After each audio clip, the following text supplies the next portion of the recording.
Scriptos dictation by Priya. Tamil Senior August 2011. Ready? Begin.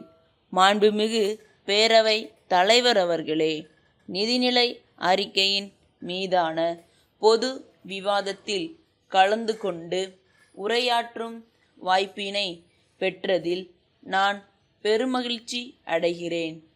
அண்மையில் மக்களவை தேர்தல் நாம் அனைவரும் எதிர்பார்த்த வண்ணம் சிறப்பாக நடந்து முடிந்துள்ளது. ஒவ்வொரு தேர்தலின் போதும் இந்திய மக்கள் தங்களுடைய அரசியல் முதிர்ச்சியை அவ்வப்போது நிரூபித்து வந்துள்ளனர் என்பதில் ஐயமில்லை.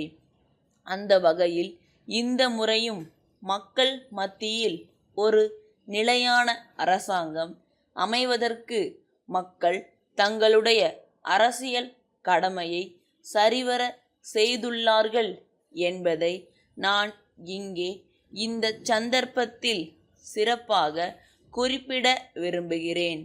அடுத்தபடியாக, விருப்பு வெறுப்பு எதுவும் இல்லாமல் நேர்மையான முறையில் மக்களவை தேர்தலை நடத்தியதில் இந்திய தேர்தல் ஆணையம் நம் எல்லோருடைய பாராட்டுகளையும் நன்மதிப்பையும் பெற்றிருக்கிறது என்பதில் நாம் அனைவரும் பெருமை கொள்ளலாம்.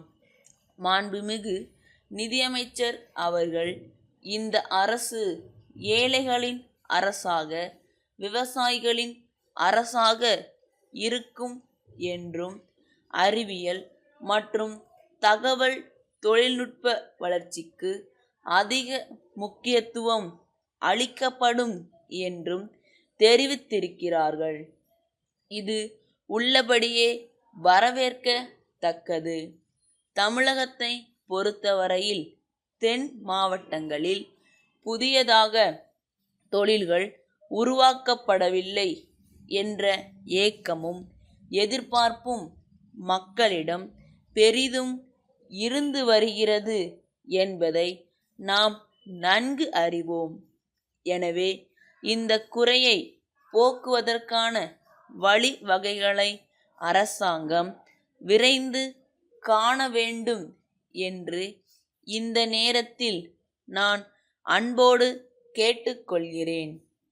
நம்முடைய மாநிலத்தில் மக்கள் நலனை கருத்தில் கொண்டு புதிய மின்சார உற்பத்தி நிலையங்களை அமைக்க இருப்பதாக குறிப்பிட்டிருக்கிறார்கள். இதனை எல்லோராலும் வாழ்த்தி வரவேற்கப்படும் அறிவிப்பாகவே கருதலாம். அந்த வகையில் மின்சார உற்பத்தியில் கடந்த சில ஆண்டுகளில் தமிழகம் முன்னணி மாநிலங்களில் ஒன்றாக விளங்குகிறது என்பதை மகிழ்ச்சியுடன் தெரிவித்துக்கொள்ள விரும்புகிறேன். இருப்பினும் மின்சாரத்தின் தேவை நாளுக்கு நாள் பெருகி வருவதை என்னால் குறிப்பிடாமல் இருக்க முடியாது. இதனை கருத்தில் கொண்டு சூரிய ஒளியிலிருந்து மின்சாரம் உற்பத்தி செய்வதற்கு மேலும் பல திட்டங்களை உருவாக்க வேண்டியது அவசியம் என்பதை சுட்டிக்காட்ட விரும்புகிறேன். தொழில்களில் உயர்ந்தது உழவு தொழில் என்பதை நாம் அனைவரும் ஏற்றுக்கொண்டிருக்கிறோம். இந்த தொழில்தான் மக்களுக்கு தேவையான உணவு தானியங்களை அள்ளித் தருகிறது. மேலும் மற்ற தொழில்களுக்கு பயன்படும் மூலப்பொருட்களையும் வாரி வழங்குகிறது. ஆயினும் தற்போது விவசாயம் லாபம் தரும் தொழிலாக இல்லாமல் இருப்பதால் தலைமுறை தலைமுறையாய் இந்த தொழிலில் ஈடுபட்டிருந்த மக்கள் மற்ற தொழில்களை நாடி நகர்ப்புறங்களுக்கு செல்லும் செய்திகள் கவலை அளிப்பதாகவே உள்ளது. எனவே சோதனைகளை சாதனைகளாக மாற்றும் நம்முடைய மாண்புமிகு முதலமைச்சர் அவர்கள் ஏழை விவசாயிகளின் வாழ்வு வளர தீவிர நடவடிக்கை மேற்கொள்ள வேண்டுமென்று கேட்டுக்கொள்கின்றேன். மதுரை அழகிரி கூட்டமைப்பின் உரிமையாளர், கும்பகோணம் ராமநாதன் கூட்டமைப்புக்கு எழுதிய கடிதம். அன்புடையீர், வணக்கம்.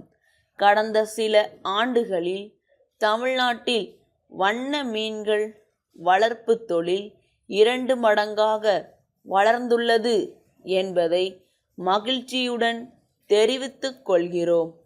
எங்களுடைய நிறுவனத்தில் உற்பத்தியாகும் மீன்கள் நம்முடைய நாட்டின் அனைத்து மாநிலங்களுக்கும் அனுப்பி வைக்கப்படுகின்றன. இந்த தொழிலில் வருமானம் மிக மிக அதிகமென்றால் அது மிகையாகாது. இருப்பினும் இந்த தொழிலில் நம்முடைய மாநிலத்தில் வளராமல் இருப்பதாக தங்கள் கடிதத்தில் எழுதியிருக்கிறார்கள். இதற்கு காரணம் வண்ண மீன்கள் வளர்ப்பு தொழில் குறித்து மக்கள் மத்தியில் சரியான விழிப்புணர்வு இல்லாமல் இருப்பதுதான் என்பதை முதலில் தெளிவுபடுத்த விரும்புகிறோம். குறையாக தெரிவிக்கப்படும் விஷயங்கள் சில இருந்தாலும் வீட்டில் இருந்தபடியே தொழில் செய்ய நினைப்பவர்களுக்கு நிச்சயமாக இது வளமான வாழ்க்கையை கொடுக்கும் என்பதில் ஐயமில்லை. மிக குறைந்த முதலீட்டில் மிகச்சிறிய இடத்தில் மீன்களை வளர்க்கலாம். எங்களுடைய இந்த விளக்கம் தங்களுக்கு மன நிறைவை அளிக்கும் என்று நம்புகிறோம். தங்கள் நம்பிக்கையுள்ள